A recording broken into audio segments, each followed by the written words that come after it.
De aquel con el que vamos a hablar, así será nuestra actitud a la hora de hablar. No hablas igual con un hombre de 80 años que con uno de tu edad. No hablas igual con un hombre de tu edad que con un niño pequeño. Por eso es que nosotros, prudentemente, cuando recibimos la llamada, decimos, ¿quién es? Queremos conocer la identidad de aquel con el que vamos a hablar para tomar la actitud que corresponde. Es por eso que Jesús dice, cuando oréis, empezad siempre diciendo, Padre nuestro, que estás en los cielos. Lo primero es hacernos conscientes de con quién hablamos cuando empezamos a orar. Y Jesús dice que con quien hablamos cuando oramos es con el Padre nuestro. Es decir, que no hablamos con Dios, hablamos con el Padre. Cuando un hijo redimido por la sangre del Calvario habla con Dios, realmente no está hablando con Dios en la condición de Dios, está hablando con Dios en la condición de Padre. Y esto es una enseñanza maravillosa, aunque sencilla, porque Jesús nos está diciendo que Dios para ti y para mí, que somos redimidos por su sangre, Dios para ti y para mí es más Padre que Dios. Padre nuestro. Cuando yo le digo a Dios Padre, implícitamente le estoy diciendo, yo soy tu hijo. Estoy proclamando que entre él y yo hay una relación paterno-filial. Y cuando hablas con un padre, se habla con una confianza descomunal. Yo soy hijo, mi padre ya está con el Señor. Pero además de hijo también soy padre. Tengo 2 mujeres y 2 varones como hijos. Además de ello, tengo 6 nietos. Es decir, sé lo que es una relación paterno-filial desde los 2 extremos, porque soy hijo y también soy padre. Y todos los que sois padres aquí, conocéis, sabéis de lo que estoy hablando. ¿Con qué confianza se habla con un padre, verdad? Jesús nos está diciendo que cuando te dispongas a orar, tienes que ser consciente de que no estás hablando con Dios como Dios, de que estás hablando con Dios como Padre. No hay nada, excepto Dios, a lo que se ame más que a un hijo. Por un hijo tienes disposición en el corazón para morir. Lo digo con total conocimiento de lo que digo. Morir por ti, pastor, a lo mejor lo hago, o a lo mejor no, que va a ser que no. Morir por un hermano, igual muero por él, o igual no.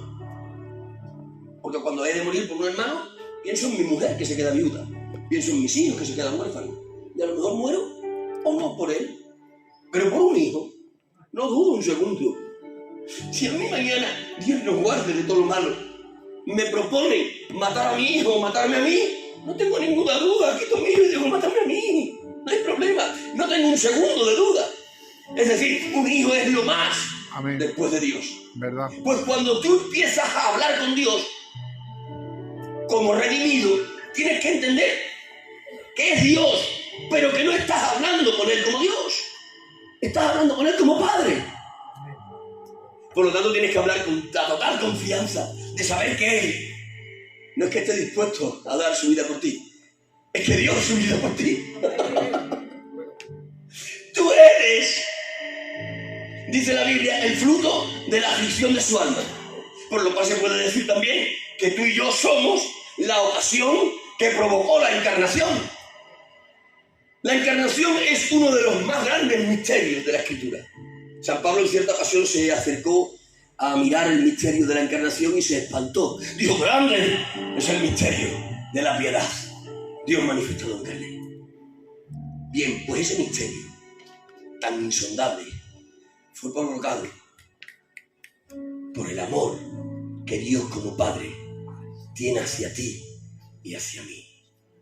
Por lo tanto, cuando empieces a orar, mira a Dios no como ese creador omnipotente, soberano, omnisciente. No. Cuando empieces a orar, mira a Dios como ese Padre tierno, que no está dispuesto, sino que ya entregó su vida por ti. Mírale como ese ser cercano, que te ama más de lo que tú te puedes amar. Mírale como ese Dios que te mira a ti como tú a un hijo tuyo puedes mirar. Tu amor de padre hacia un hijo es sencillamente una sombra del amor de Dios como Padre hacia ti. Acércate con esa confianza a donde Él. Yo no sé si tú en tus oraciones usas esa confianza. No sé si hablas de todo con Dios.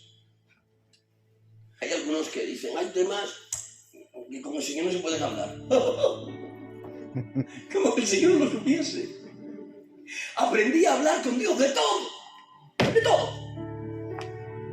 Porque entendí que Dios conoce todo. Y por lo tanto aprendí a verbalizar delante de Dios todo lo que me pasó. Aprendí a verbalizar con Dios todas mis inquietudes, todos mis problemas, de cualquier índole. Piensa en lo que quieras, de eso también. Hablo de todo con Dios. ¿Por qué? Porque me he hecho consciente de con quién hablo. Estoy hablando con Dios, sí, pero en condición de padre. Puedo ir con toda la confianza del mundo a donde Él. Cuando vosotros oréis, decid, Padre nuestro, que estás en los cielos. Vengo donde ti como hijo, sabiendo lo que comporta esta relación paterno-filial. Por favor, no os olvidéis nunca. Cuando empecéis a orar, lo primero es preguntar, ¿quién es? Lo primero es hacernos conscientes de que estamos hablando con nuestro Padre. Y a partir de ahí se abren las compuertas de la confianza en la oración. Y si ese es el primer ingrediente, el segundo es santificado sea tu nombre. Noten bien, después de ser consciente de con quién estás hablando y en la calidad de aquel con quien estás hablando, lo inmediato es la adoración. Santificado sea tu nombre. Después de reconocer que Dios es mi Padre, lo primero que tengo que hacer es adorarle. La adoración es la clase de oración que Dios busca. De igual manera que la intercesión es la clase de oración que pide por el otro. De igual manera que la petición es la oración que demanda lo que estás necesitando de Dios. La oración de petición busca a Dios. La oración de intercesión pide por el semejante. Pero la oración de adoración es la que Dios busca. En la petición le buscas tú a Él. En la intercesión pide por el semejante. Pero en la adoración es Dios el que te busca. Cuando adoramos, entramos en la fase de oración más exquisita.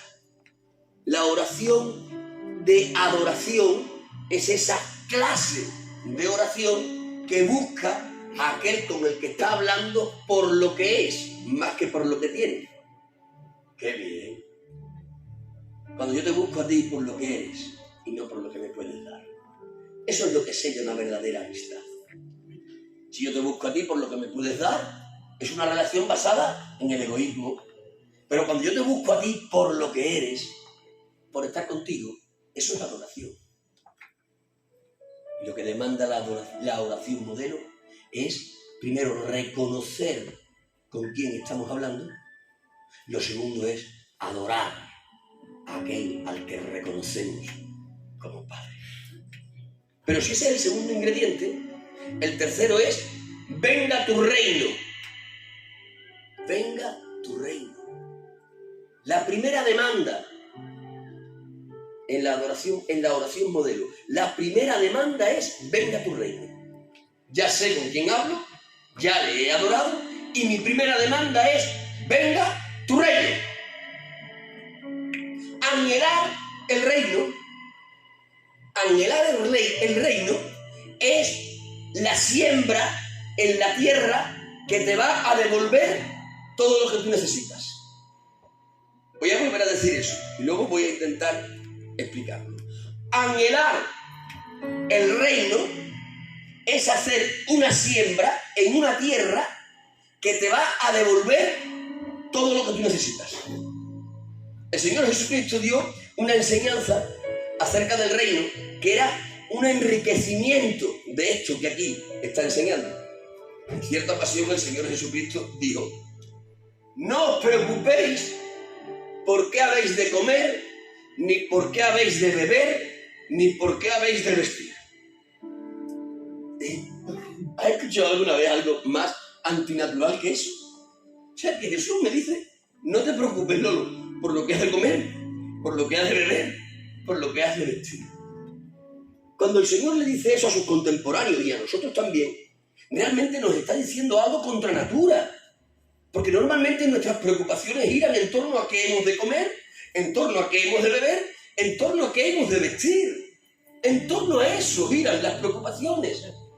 Pero el Señor, que trae un mensaje revolucionario, el Señor trae un mensaje que escandaliza la mente para descubrir el corazón, le dice a sus contemporáneos, y como consecuencia a nosotros: no os preocupéis por qué habéis de comer, ni por qué habéis de beber, ni por qué habéis de vestir.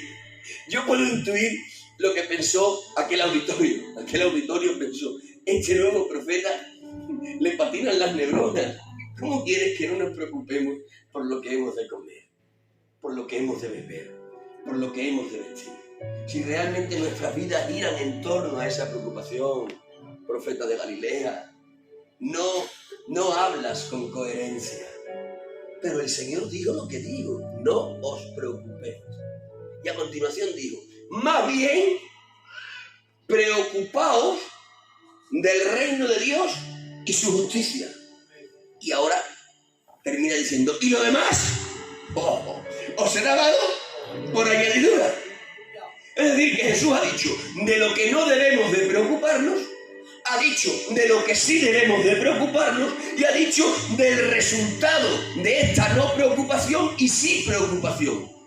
Y el resultado es: recibiréis todo por añadidura. Es decir, que cuando nosotros empezamos a despreocuparnos por las cosas cotidianas de esta vida, lo que estamos haciendo es una acción de fe. Me despreocupo yo porque entiendo que tú tienes cuidado de lo que a mí me hace falta. Yo me despreocupo de mis cosas y me empiezo a preocupar de las tuyas. Despreocupaos de qué habéis de comer, de qué habéis de beber, de qué habéis de vestir. Despreocúpate de lo tuyo. ¿Y de qué me preocupo? Dice: preocúpate o ocúpate del reino de Dios y de su justicia. Dios me estaba diciendo, y os estaba diciendo: despreocupaos de vuestras cosas para empezar a preocupaos de las mías. Si os preocupáis del reino que yo he traído y de las cosas de dicho reino, entonces yo me comprometo con vosotros. Os daré todo lo demás. ¿Qué es todo lo demás? El comer, el beber, el vestir, por añadidura. Por eso digo que en la oración modelo, cuando decimos venga tu reino, estamos diciendo que nos preocupamos por su reino. Y la preocupación por el reino de Dios es una siembra en una tierra que te devuelve toda la provisión que tú necesitas. Pero déjame profundizar un poco más en este ingrediente. Venga tu reino. Él quiere que en nuestra oración nosotros anhelemos el reino. Eso es lo que quiere Dios. Eso es lo que nos está diciendo Jesús. Quiero que en vuestras oraciones verbalicéis, manifestéis que anheláis el reino. Ahora bien, cuando nosotros anhelamos el reino de Dios, ¿qué es lo que realmente estamos anhelando? El reino de Dios es un mensaje repetitivo en los evangelios.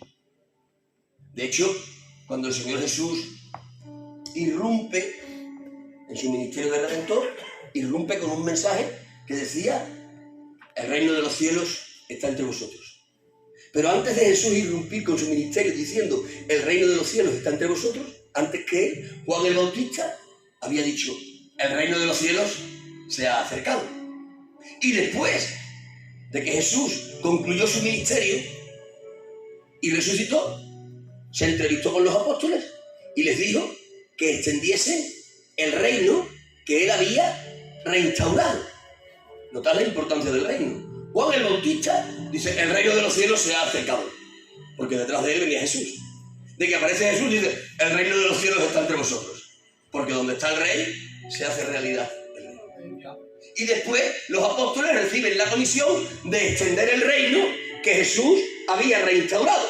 Es decir, que Juan el Bautista lo anuncia, Jesús lo instaura y los apóstoles lo extienden. Notad bien la importancia que tiene el reino. Pero dejadme añadir algo más. Cuando hablamos de reino, ¿de qué estamos hablando? ¿Qué tres ingredientes hacen falta para que haya un reino? Hace falta que haya un rey, hace falta que haya unos súbditos y hace falta que haya una legislación que regule la relación entre el rey y los súbditos. Esto es lo que hace falta para un reino. ¿El rey quién es? Evidentemente el Dios Trino. ¿Los súbditos quiénes somos? Evidentemente nosotros. ¿Y la legislación que regula nuestra relación cuál es? Evidentemente la palabra del Señor.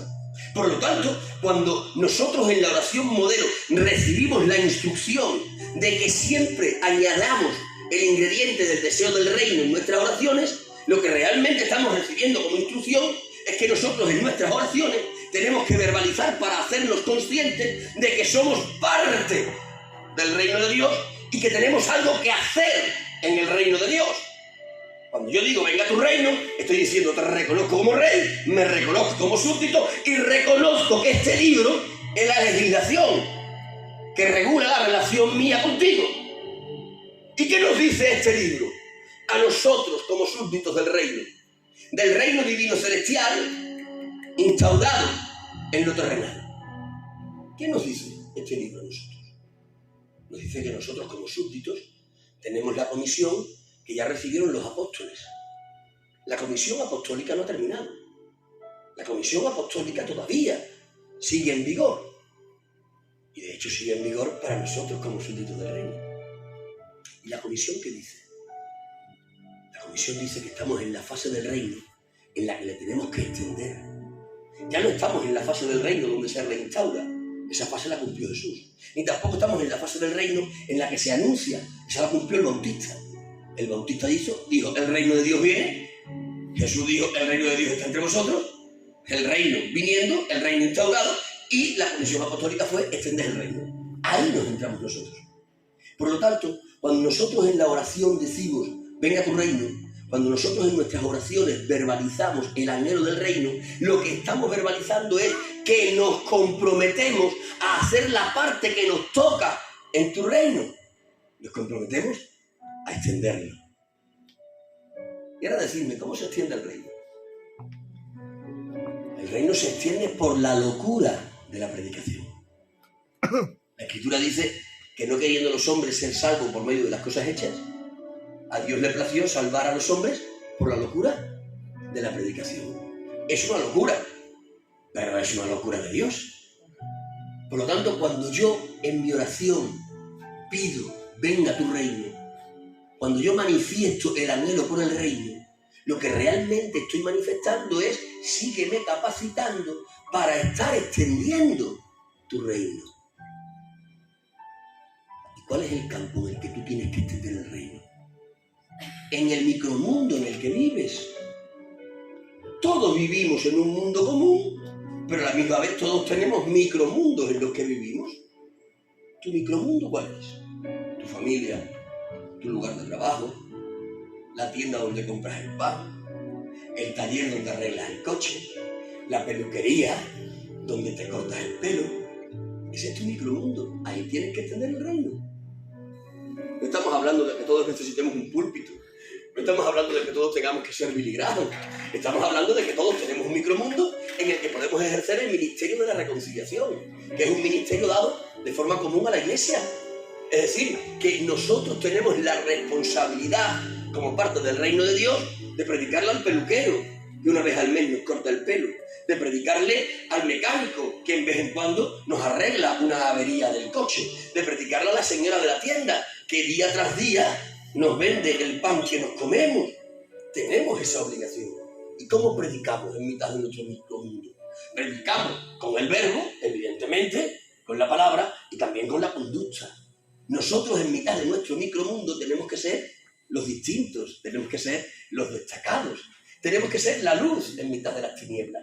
Y ese testimonio, añadido a la palabra predicada, provocará que en nuestro micromundo haya gente que salga del reino de las tinieblas para añadirse al reino de la luz.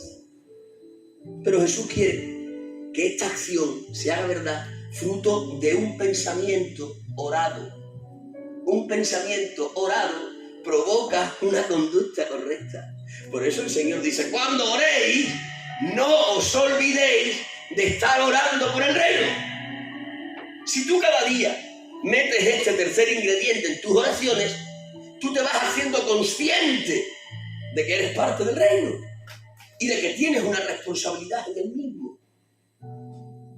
Y esa oración reiterada cada día en este tercer ingrediente va a ir creando un patrón mental nuevo en tu mente, que además va a ser estimulado por el conocimiento de que sembrar en el reino provoca una cosecha de provisión que cubre todas tus necesidades. Por lo tanto, el primer ingrediente es saber que es nuestro Padre, el segundo ingrediente es adorarle, el tercer ingrediente es anhelar el reino. Pero mirad lo que dice inmediatamente después del venga tu reino. Hágase tu voluntad como en el cielo, así también en la tierra. Hágase tu voluntad en el cielo.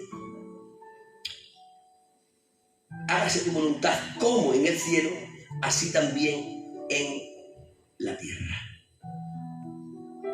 Esta es la metodología para vivir en el reino. Anular mi voluntad y colocar en su lugar su voluntad. Hágase tu voluntad aquí como se hace en el cielo. ¿Cómo se hace la voluntad divina en el cielo?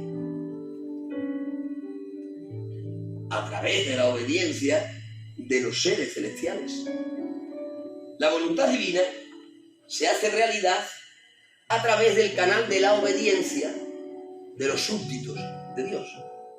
En el cielo Dios dice, y por obediencia los ángeles hacen. La obediencia es el canal que permite que la voluntad de Dios se haga verdad. Y la oración modelo dice que nosotros tenemos que orar porque el reino venga y además porque se haga su voluntad, como en el cielo, así también en la tierra. Y cuando nosotros oramos así, cuando nosotros oramos deseando que la voluntad divino celestial se haga realidad en la esfera de lo terrenal, cuando nosotros oramos así, realmente lo que estamos imponiéndonos es santidad. ¿La santidad qué es? Obediencia. Eso es la santidad.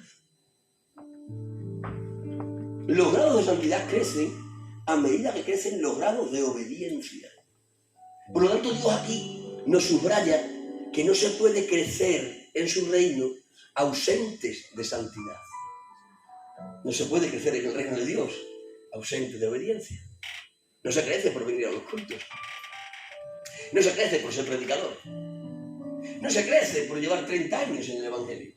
Se crece por obediencia. Entonces el Señor nos está enseñando con este ingrediente que nosotros tenemos que practicar la obediencia para crecer en santidad. Venga tu reino, hágase tu voluntad como en el cielo, así también en la tierra. El pan nuestro de cada día, dánoslo. Aquí encontramos en la oración modelo la primera petición de lo material. Es decir, que esos súper espirituales, esos súper mega extra espirituales que dicen, yo nunca le pido nada al Señor material. Pues te estás equivocando, ¿a quién se lo vas a pedir si no? Se lo tendrás que pedir a Él. Es decir, que no seas tan espiritual como para olvidarte que estás en esta tierra. Sé todo espiritual que quieras, pero sé consciente de que estás en esta tierra. La mente y el corazón en el cielo, pero los pies en el suelo. Es decir, cabe en la oración modelo el pedir el pan nuestro de cada día. Cabe el pedir la provisión material que necesitamos. Pero mirad la composición de la frase. La composición de la frase que Jesús usa para que podamos pedir lo material. Dice, el pan nuestro, dánoslo hoy. No es una frase bien compuesta. Dice que el pan es mío. El pan mío, el pan nuestro, el pan mío, dámelo hoy. Pero si es mío, ¿por qué lo pido? Vamos a ver. Coño, lo tienes tú. Es tuyo, ¿no? Lo tienes tú. Pero yo le digo a él, dame las pilas mías. Pero si las tiene él. El pan nuestro, el pan es mío. Pero te lo estoy pidiendo a ti. No es contradictorio. Lo normal sería, dame el pan que tú tienes para mí. Eso sería lo correcto. Pero la Escritura dice que no es así. La Escritura dice, el pan mío, el pan nuestro, dánoslo cada día. ¿Es una contradicción? No, es una lección. Lo que hay en la aparente contradicción. Lo que Jesús nos está enseñando con esto es, lo mío lo tienes que entender como tuyo. Literalmente lo tengo yo. Tu provisión la tengo yo. Cuando habla de pan, habla de toda la provisión material que necesitamos. Piensen en todo lo que quieran, en el aspecto material, y está incluido en pan. Todo lo que tú necesitas materialmente lo tengo yo. Es verdad, lo tengo yo. Pero como yo soy tu padre, lo que yo tengo es tuyo. ¿Se acuerdan de la parábola del hijo pródigo? No poniendo el acento en el pródigo, sino en el que se quedó. ¿Os acordáis que el que se quedó le hace un reproche al padre? Dice, toda la vida contigo, toda la vida trabajando, toda la vida obedeciendo, y nunca me has dado un cabrito para que me goce con los amigos. ¿Qué le dice el padre? Dice, hijo, lo mío es tuyo. No tenías que esperar a que yo te diese un cabrito. Tú podías venir con libertad de hijo y cogerlo. ¿Por qué? Porque lo mío es tuyo. Porque tú eres mío, yo soy tu padre. Cuando aquí dice el pan nuestro, dánoslo hoy, lo que está puntualizando es esta enseñanza. Yo tengo que pedir mi provisión con tal confianza de saber que la voy a recibir. ¿Por qué? Porque el que la tiene es mi padre, y lo que él tiene por ser mi padre también es mío. Mirad, cuando mi padre vivía, por hacerme entender, cuando mi padre vivía, cuando estaba todavía con nosotros, mi padre sigue vivo, pero cuando él vivía en el área de lo terrenal, y yo entraba en mi casa, que era su casa, pero su casa era mi casa. ¿Quién pagó la casa? Yo, el que pagó él, pero era mi casa. De hecho, yo sigo diciendo mi casa, pero era su casa, ¿no? Literalmente era su casa, pero era mi casa, sí, también era mi casa.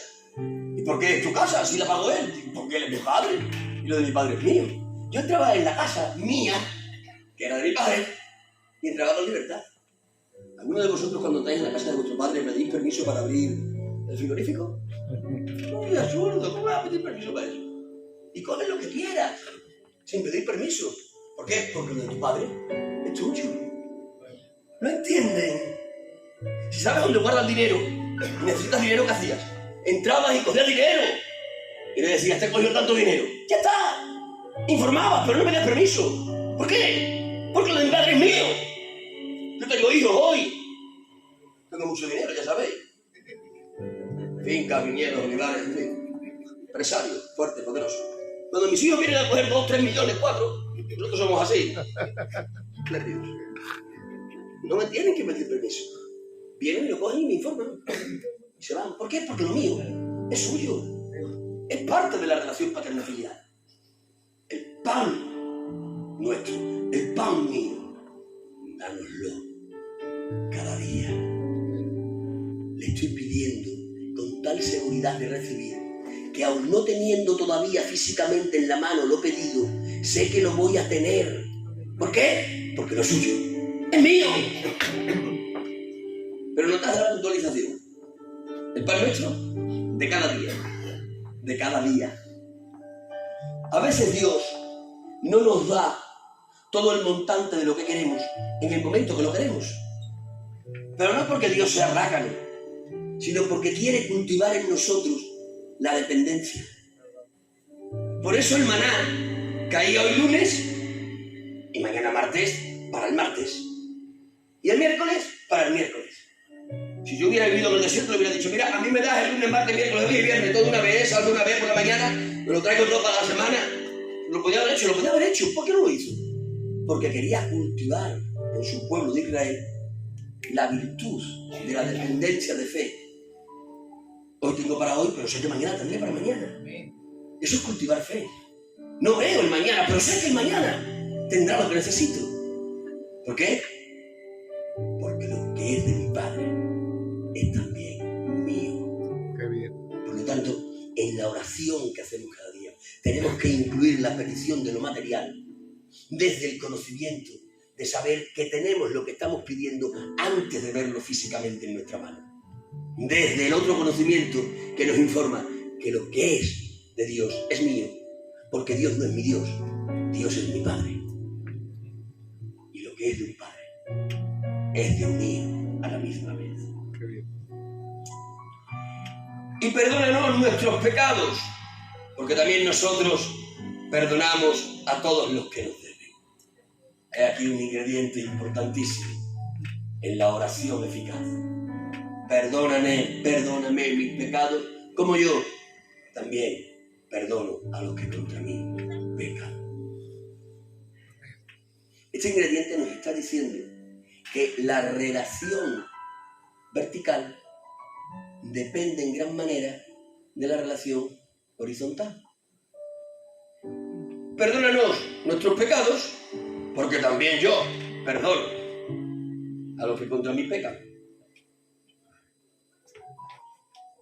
Si yo te perdono a ti, que has pecado contra mí, tengo cauce directo para que Dios me perdone a mí en mis pecados. Es decir, la relación mía con Dios, en gran manera, en cuanto al perdón, depende de mi relación con mis semejantes.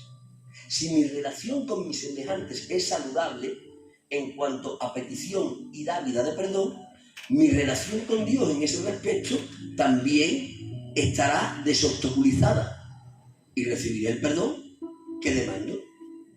Ahora, eso tiene una contraparte. Si yo no perdono al que contra mí peca, ¿qué estará ocurriendo en la relación vertical del perdón de Dios para conmigo? Estará ocurriendo que estará obstaculizado ese canal. Perdóname tú a mí porque yo le perdono a él. Implícitamente está diciendo, si yo a él no le perdono, tú a mí tampoco. Esto lo ilustró más ampliamente el Señor en aquella parábola, ¿no? Aquel que le debía una deuda insalvable a su Señor. Se tiró de rodillas. Era una deuda impagable, no se podía pagar. Por muchos años que vivieses, aquella deuda no se podía pagar. Pero él se tira de rodillas. Era arriesgado el amigo, ¿no? Se tira de rodillas y perdóname, te prometo que te voy a pagar. Mentiroso, no tienes capacidad de vida para pagarle. Pero así, todo hace una promesa imposible de cumplir. Pero se tira al suelo, se humilla. Por favor, perdóname, ten paciente, yo te juro, yo te prometo, yo por la ama de no sé qué, te voy a pagar. Mentira. Tú no vas a pagar porque no tienes capacidad de vida para pagar. Pero conmovió al Señor de aquella hacienda. Le dijo, no te preocupes, te perdono toda la deuda. Sale de la estancia de donde el Señor se encuentra un consiervo que le debe una deuda o una cantidad económica perfectamente pagable. Y le coge por el cuello. ¿Me pagas o te quito la vida? ¿Me pagas o te llevo preso? Y este otro toma la actitud que él tomó con el Señor. Ten paciencia conmigo. Te voy a pagar. Dame un tiempo. No. Y le llevó ante la justicia. Y los alguaciles después le llevaron a pagar en cárcel lo que no podía pagar en dinero. Cuando se enteró el Señor, ya conocéis la historia. Hombre, tuve yo misericordia contigo, tú no tienes misericordia con aquel. Esto es lo que Dios dice con nosotros. ¿Cómo es posible que seamos tan arriesgados con pecados que somos incapaces de abonar? Y delante del Señor nos tiramos y lloramos y decimos, por favor, perdóname, ya sabes, tal cual, buscamos los 1000 argumentos, recurrimos a la gracia de la cruz y recibimos el perdón. Pero ¿cómo es posible que después seamos tan recios y tan duros con aquellos que contra nosotros pecan? ¿Cómo es posible que nos cueste tanto perdonar? ¿Cómo es posible que nos llenemos de razonamientos humanos para no abrir la mano del perdón hacia aquel que contra nosotros pecó? ¿Cómo es posible? ¿Cómo es posible que yo me niegue a perdonarte a ti cuando después me atrevo a pedir perdón a Dios para mí. ¿Cómo es posible? Pero Dios es tajante. Si tú no perdonas, yo tampoco te voy a perdonar a ti. Si tú mides severamente a tu prójimo, al igual yo voy a usar la misma medida contra ti. Perdónanos nuestros pecados como nosotros a los que contra nosotros pecaron. El Señor quiere que en cada oración hagamos mención de esto. ¿Para qué? Para crearnos conciencia de perdón. ¿Entendéis la técnica? Preguntémosle a Jesús: Jesús, ¿por qué quieres tú que yo en mis oraciones haga mención de esto? Dice: para crearte una conciencia de perdón. Quiero crearte una conciencia de perdón. Por eso te digo, en cada oración acuérdate de que yo te perdoné a ti cosas muy graves.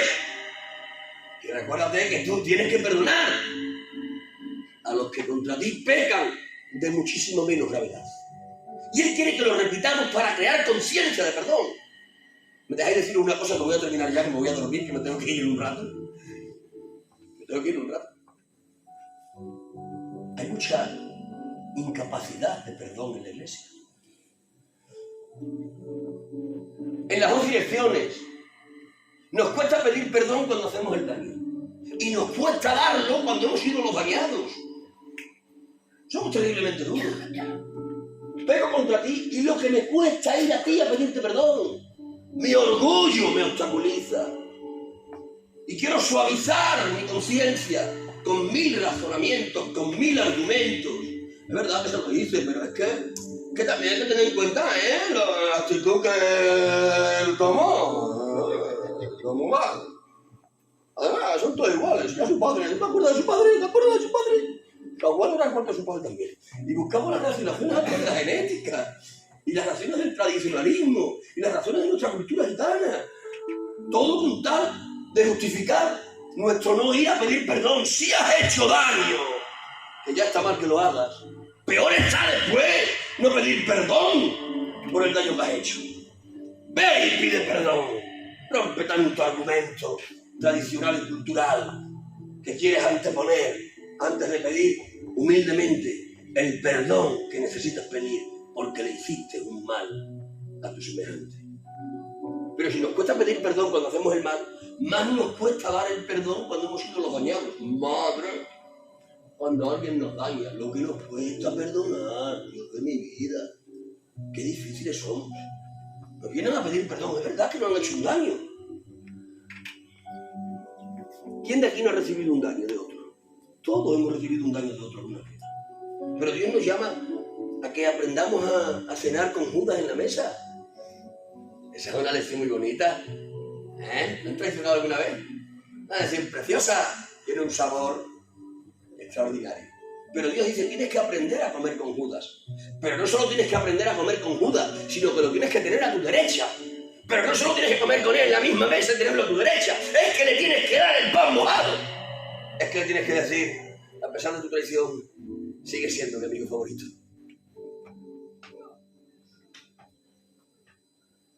Pero retienes la acción que te hicieron por años. Por años. Cuando dices que has perdonado, realmente no has perdonado. Ha sido un perdón de escaparate, pero no un perdón de corazón. Y no solo no perdonas tú, es que trasladas tu falta de perdón a tus hijos y creas enemistad con la otra casa. Ya no con aquel que te dañó, sino con aquel, con los hijos, con los nietos y con los bisnietos de aquel que te dañó.